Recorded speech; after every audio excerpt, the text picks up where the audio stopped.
Good day mga ka-prepper. Dito tayo ngayon. So, papakita natin ngayon kung itong magnifying glass ay magkakaroon tayo ng, in case na wala tayong lighter or any means ng kumbaga magkakaroon tayo ng fire. Halimbawa magka-camping tayo or ano man nating gagawin na kailangan natin ng apoy or fire.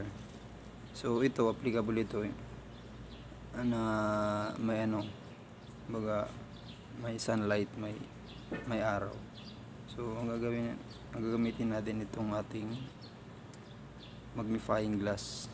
So tatry natin ngayon itong papel. So tatapat natin dito yung niya sa ilalim.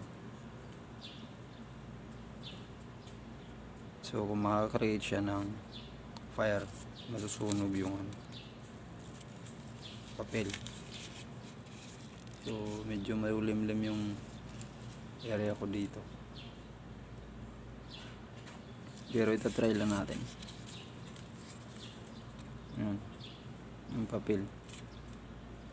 So yung rays niya, yan yung kulay puti, tatapat natin dun sa papel.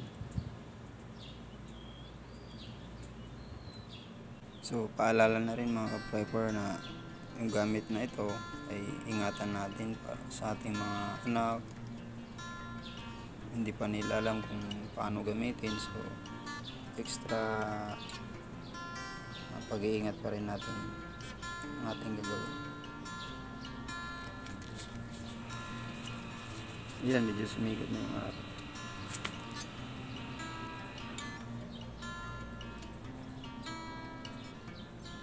So, ayan mga ka-prepper,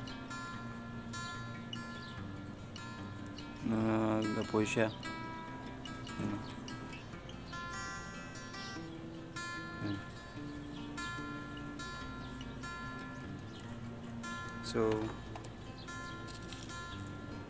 create tayo ng fire kahit wala tayong lighter or ibang means.